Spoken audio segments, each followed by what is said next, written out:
Alright, so this is another video. I just wanted to put together a few somewhat random thoughts and some background information about these two films, in addition to the video I made about Citizen Kane.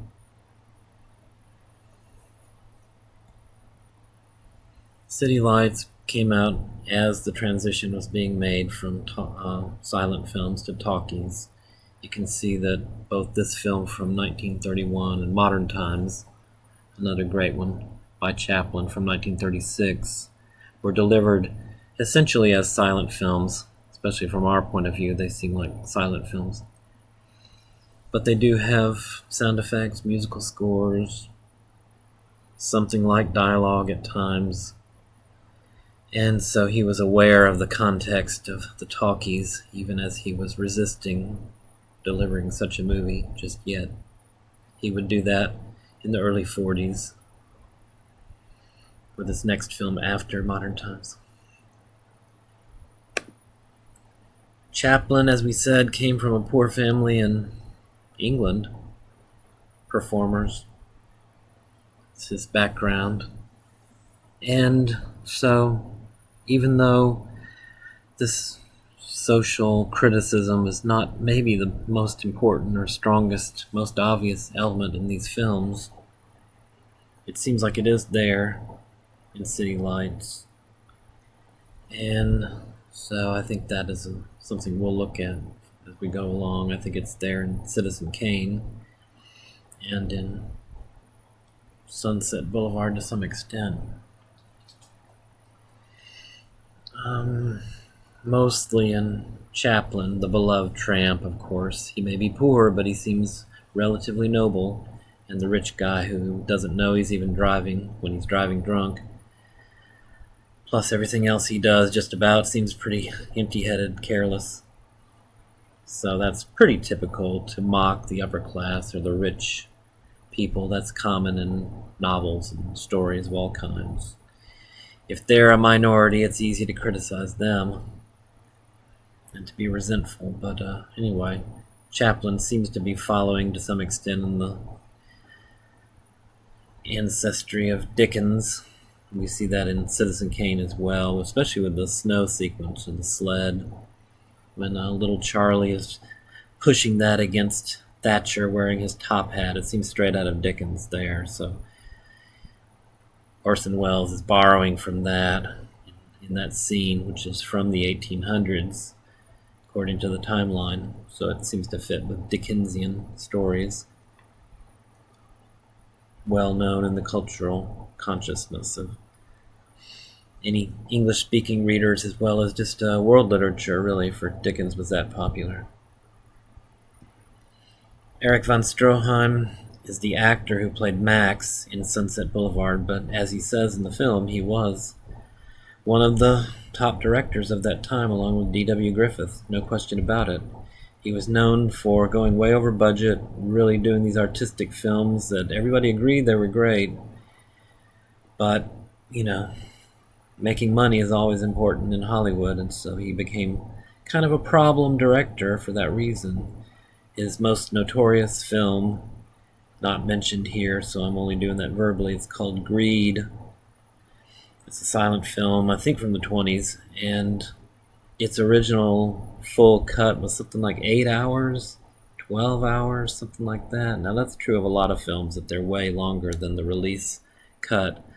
But anyway, this one was notorious because he so carefully, meticulously adapted a novel, Frank Norris's novel, McTeague, which is a pretty good novel. He adapted it for film with just true exactness. And of course they cut it all down and released a shortened version. In more recent years, it has been restored to some extent from archive footage and all that kind of thing. So we get a sense of what von Stroheim was trying to accomplish, and it seems really good. Like, in other words, we wish we had the full thing. But there was not a market for that sort of long film at the time. Nowadays it might go to TV and to series or something like that for a longer format, but back then it was just a problem. So he had been known as an actor as well as a director. In the time of Gloria Swanson, he did direct her, as Sunset Boulevard suggests. But by the time of Sunset Boulevard, I think, but I'm not sure, but I'm pretty sure that both of those, both Gloria Swanson and Eric von Stroheim, were relatively unknown among younger viewers of movies. Only some older viewers who really were kind of movie buffs would have remembered them well, so their names were kind of passing out of recognition, and then suddenly came back into the public knowledge with this film Sunset Boulevard that really got everyone's attention. It really is a pretty striking film for its time.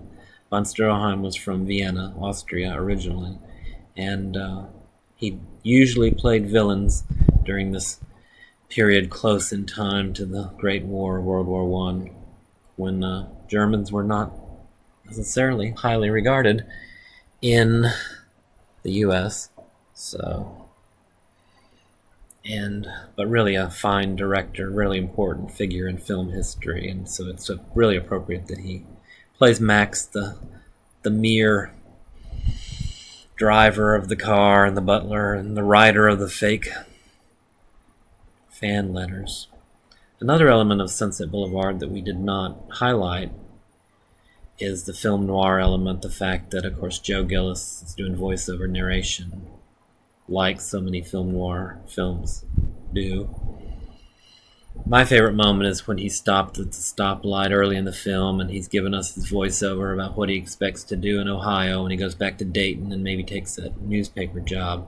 And he interrupts the voiceover when he notices the two repo men who are going to see him in a second and chase him down.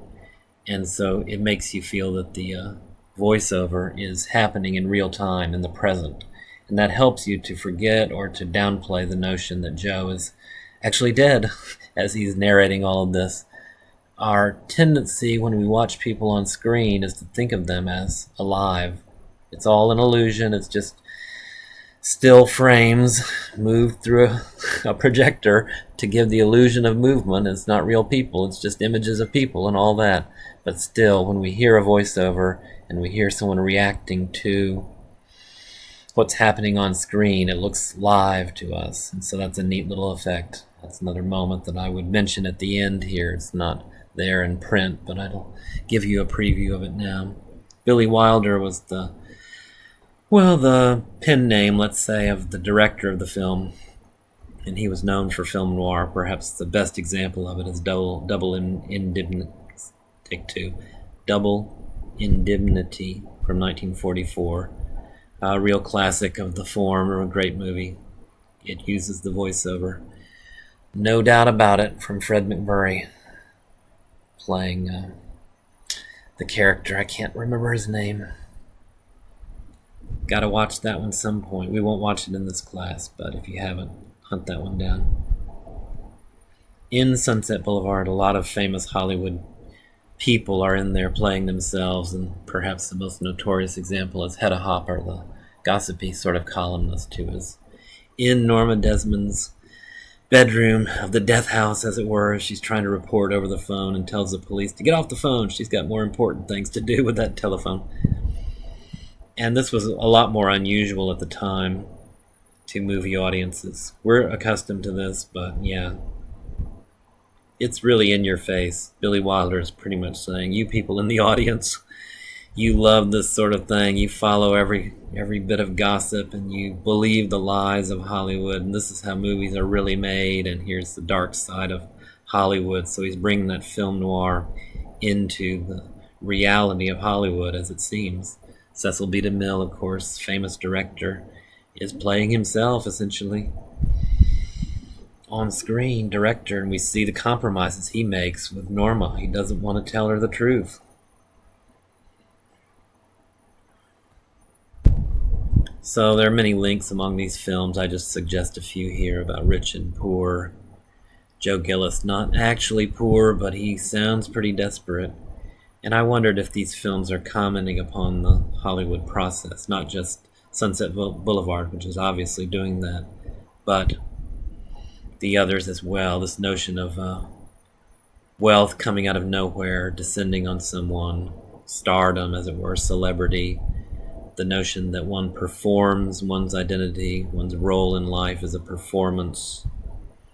And I say this on the assignment sheet for the writing, the first response, that the show window of the flower shop at the end of City Lights has, in a way, the blind girl is now, she can see, and she, in a sense, is a star on this big screen. She's also an audience watching how the other side lives. As the tramp gets humiliated in front of her, she laughs, and then she tries to be sympathetic and to give him a coin, etc. It's like the audience meeting the other side from both directions. And so we identify with her, we identify with the tramp, and I just think that's neat how all these films play with this notion of who is the audience, who is the reality. Is it you people out there in the dark watching the film, as Norma suggests? A lot of fascinating stuff there. Just particular moments we may not have mentioned in class, but when Joe's leaving Norma on New Year's Eve to go hang out with young people, Artie Green and Betty, his fancy tuxedo gets caught in the door on his exit, and you can tell you can't just walk out of this place. It's got its hooks in him. And earlier in the film when Norma, or maybe not earlier, but Norma doing her Chaplin imitation, and the call from Paramount comes through thanks to Max, and she's all huffy about getting interrupted by the call and says they can wait till she's good and ready. And Joe in voiceover says, well, a couple days later she was good and ready. And then from Citizen Kane, I love that moment where Kane is talking to Thatcher at the Depression, and they're signing everything away. Kane at middle age is, I could have been a great man. Weren't you a great man? They ask him. He's like, did pretty well under the circumstances. What would you have wanted to do? Thatcher suggests. And Kane says, what would you want to be? Everything you hate.